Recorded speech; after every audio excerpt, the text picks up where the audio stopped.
نحمده ونصلي على رسوله الكريم أما بعد فأعوذ بالله من الشيطان الرجيم بسم الله الرحمن الرحيم والذي جاء بالصدق وصدق به أولئك هم المتقون وقال رسول الله صلى الله عليه وسلم لأبي بكر الصديق أنت صاحبي في الغار وصاحبي في الجنة او کما قال صلی اللہ علیہ وسلم۔ صدیق یار و یاور محبوب کردگار اور صاحب رسول ہیں فی الغار والمنار۔ صدیق بیشتر ہوئے داخل جو غار میں، یہ ہے دلیل قیم و برہان اشکار۔ صدیق جب تلک نہ کسی دل میں آئیں گے، اس دل میں نہیں آئیں گے نبوت کے تاجدار۔ السلام علیکم ورحمۃ اللہ وبرکاتہ۔ آج میں آپ حضرات کے سامنے اس شخصیت کی مناقب بیان کرنا چاہتی ہوں جو فنا فی الرسول بھی ہے، رفیق قبر بھی ہے، رفیق حشر بھی ہے، یار غار بھی ہے، نبوت کا وفادار بھی ہے۔ علامہ ابن حجر مکی رحمۃ اللہ لکھتے ہیں، صدیق رضی اللہ تعالی عنہ کی ولادت پر ہاتف نے آسمان سے آواز دی، امت اللہ بتحقیقی ابشری بالولد العتیق اسمہ فی السماء صدیقی وبالخاتم النبیین فی الغار رفیق۔ آواز آئی کہ اللہ کی بندی یہی ابو بکر صدیق جن کا نام عبداللہ ہے، ان کے والد کا نام ابو قحافہ عثمان ہے، کنیت ابو بکر ہے، لقب عتیق و صدیق ہے، مشہور محمد کا رفیق ہے۔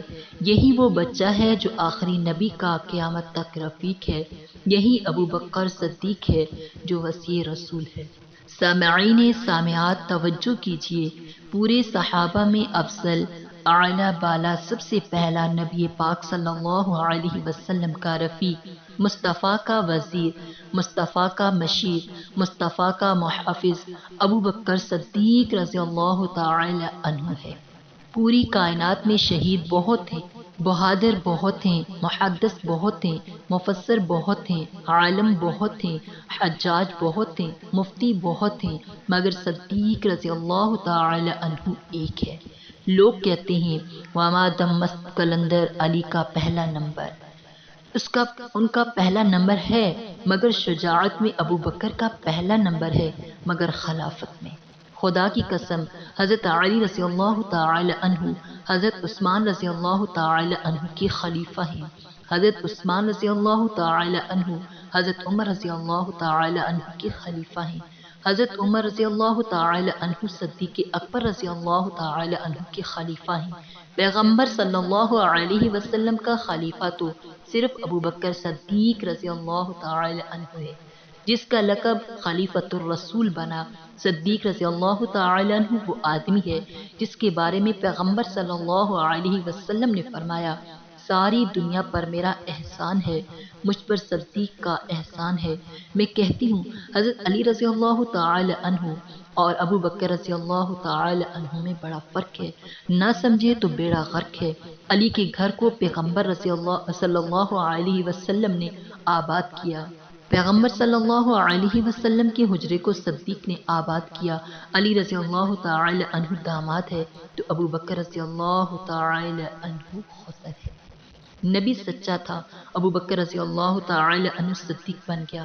نبی صلی اللہ علیہ وسلم عادل تھے تو حضرت عمر رضی اللہ تعالی عنہ عادل بن گئے۔ نبی سخی تھا تو عثمان رضی اللہ تعالی عنہ سخاوت کا بادشاہ بن گیا۔ نبی بہادر تھے تو علی حیدر کرار بن گئے۔ بہادر حضرت خالد رضی اللہ تعالی عنہ بھی ہیں، حضرت طارق بھی، فاروق بھی ہیں، مگر صدیق ایک ہے۔ قرآن نے جس کو صدیق کہا، مصطفیٰ نے جس کو صدیق کہا، وہ ابو بکر ہے۔ صدیق نے سب سے پہلے اسلام تصدیق کی، صدیق رضی اللہ تعالی عنہ نے سب سے پہلے نبوت کی تصدیق کی، صدیق رضی اللہ تعالی عنہ نے سب سے پہلے کلمہ طیبہ کی صدا بلند کی۔ حضرت ابو بکر صدیق رضی اللہ تعالی عنہ نے سب سے پہلے اسلام کے لیے مار کھائی۔ صدیق رضی اللہ تعالی عنہ نے سب سے پہلے معراج کی تصدیق کی۔ حضرت ابو بکر صدیق رضی اللہ تعالی عنہ نے سب سے پہلے اپنے محبوب کو کندھا دیا۔ جی ہاں، مجھے کہنے دیجئے کون صدیق اکبر؟